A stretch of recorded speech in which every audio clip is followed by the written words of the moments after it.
ഈ കഥയിലെ കഥയും കഥാപാത്രങ്ങളും തികച്ചും സാങ്കല്പികം മാത്രം.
മഹാദേവന്റെ തൃക്കണ്ണിൽ നിലകൊള്ളുന്ന അത്യപൂർവ ശക്തികളുള്ള അമൂല്യ നിധിയാണ് രുദ്രരത്നം അഥവാ രുദ്രമാണിക്യം.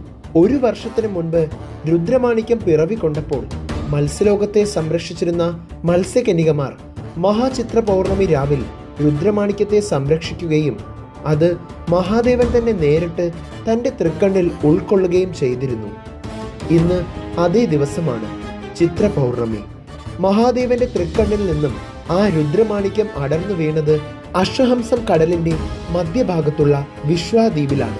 മത്സ്യലോകത്തെ ഇച്ഛാധാരി മത്സ്യങ്ങൾ വസിക്കുന്ന മത്സ്യലോകത്തിന് ഒത്ത മധ്യഭാഗത്താണ് വിശ്വാദ്വീപ് സ്ഥിതി ചെയ്യുന്നത്. ഇത് അശ്വഹംസം കടപ്പുറത്തിന്റെയും വിശ്വാദ്വീപിന്റെയും കീഴിൽ വസിക്കുന്ന മത്സ്യകന്യകമാരുടെ കഥയാണ്.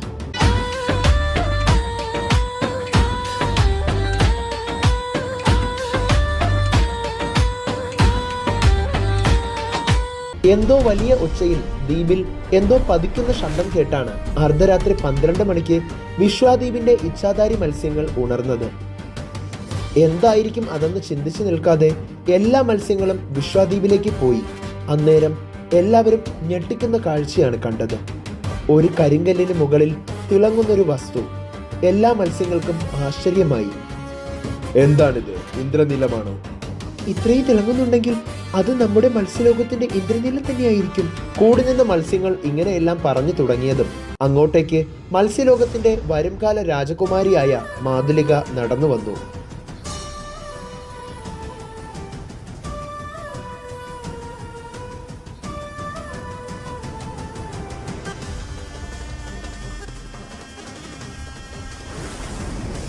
അല്ല, ഇത് ഇന്ദ്രനീലമല്ല, ഇത് രുദ്രരത്നം എന്ന രത്നക്കൽ എന്നറിയപ്പെടുന്ന രുദ്രമാണിക്യമാണ്.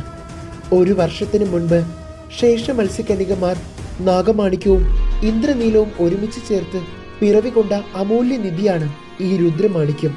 ഈ രുദ്രമാണിക്യം അടുത്ത 27 വർഷത്തേക്ക് ആർക്കും സ്പർശിക്കാൻ കഴിയില്ല.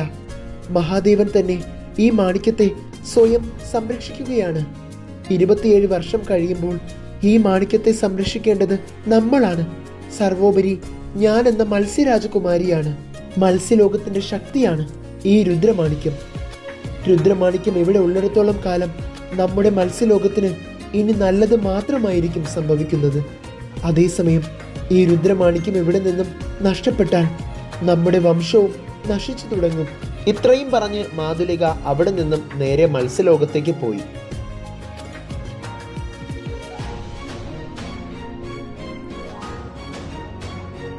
ഒരു വർഷത്തിന് ശേഷം ഇന്ന് മാതുലികയുടെ 25ാം പിറന്നാൾ കൂടിയാണ്. പക്ഷേ മാതുലിക മത്സ്യലോകത്തില്ലായിരുന്നു. എല്ലാവരും മാതുലികയെ അന്വേഷിച്ച് തിരച്ചിലാണ്. മണിക്കൂറുകളോളം നീണ്ട തിരച്ചിലിനൊടുവിലും ആർക്കും മാതുലികയെ കണ്ടെത്താനായില്ല. മാതുലികയുടെ അമ്മയും അച്ഛനും സഹോദരിമാരുമൊക്കെ ആകെ വിഷമത്തിലാണ്. അന്നത്തെ ദിവസം സൂര്യൻ അസ്തമിച്ചു. എല്ലാവരും മത്സ്യലോകത്തേക്ക് പോയി. ചന്ദ്രൻ സൂര്യനെ മറഞ്ഞതും മാതുലിക ആരും കാണാതെ വിശ്വാദ്വീപിലുള്ള ഒരു മത്സ്യക്ഷേത്രത്തിൽ നിന്നും ഒരു ചെറുപ്പക്കാരന്റെ കൈയും പിടിച്ച് രുദ്രമാണിക്യമുള്ള ആ സ്ഥലത്ത് വന്നു. മഹാദേവ, എനിക്കറിയാം ഇത് ഞാൻ ചെയ്യാൻ പാടില്ലാത്തതാണ്. പക്ഷേ എനിക്കെൻ്റെ നന്ദനെ അത്രയ്ക്കും ഇഷ്ടമാണ്.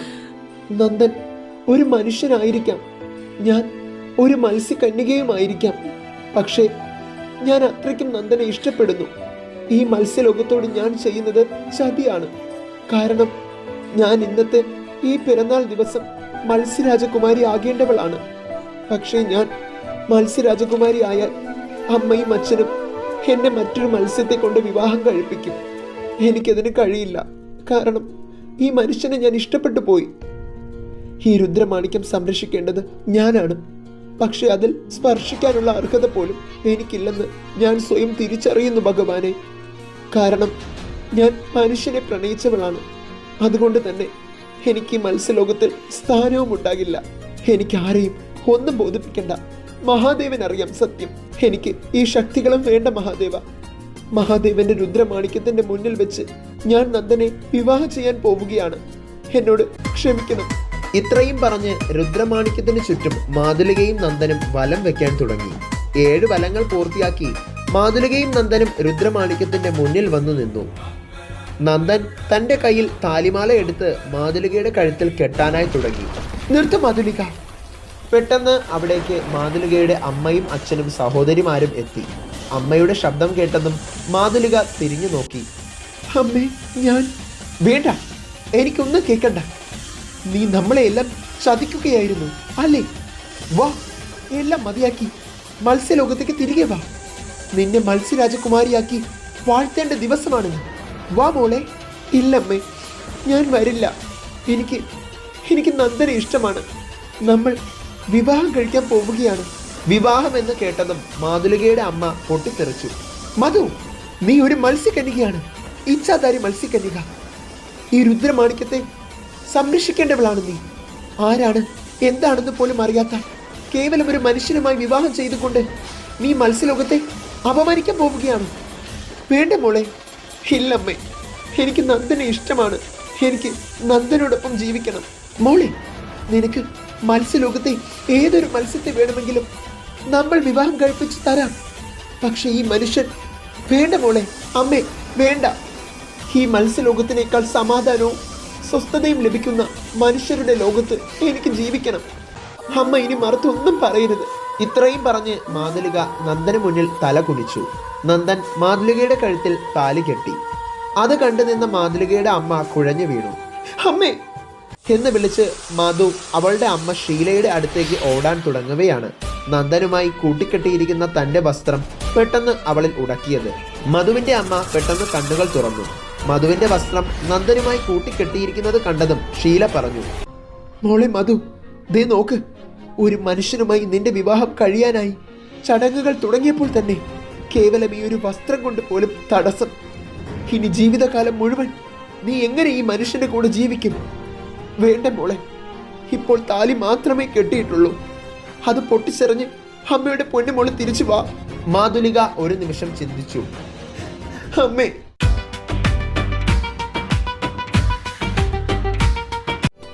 ഈ വിശ്വാദീപും അശ്വഹംസ കടപ്പുറവും മത്സ്യലോകത്തിന്റെ നിയമത്തിനെതിരാണ് ഒരു മത്സ്യരാജകുമാരി ഒരു മനുഷ്യനെ വിവാഹം കഴിക്കുക എന്നത്. അമ്മേ, ചേച്ചിമാരെ, ആരും എന്നെ വെറുക്കരുത്. മത്സ്യരാജകുമാരി മാതുലിക ഗർഭിണിയാണ്. എല്ലാം ഉപേക്ഷിച്ച് ഞാനും നന്ദനും എവിടെയെങ്കിലും പോയി ജീവിച്ചോളാം. ഞാൻ എന്നെ സമർപ്പിച്ചു കഴിഞ്ഞു. നിന്റെ കൂട്ടാളികൾ ആരൊക്കെയാണോ അവരെ ഒന്നൊന്നായി ഞാൻ തേടി പിടിച്ച് നശിപ്പിക്കും. ഇനി ഇതാ ഈ സിന്ദൂരം എന്റെ നെറ്റിയിൽ ചാർത്തു. ഉള്ള പ്രകാശത്തിനിടയിലൂടെ നന്ദേട്ട, നമ്മുടെ വിവാഹത്തിന് മത്സ്യലോകം ഒന്നടങ്കം സമ്മതിച്ചു നന്ദേട്ട.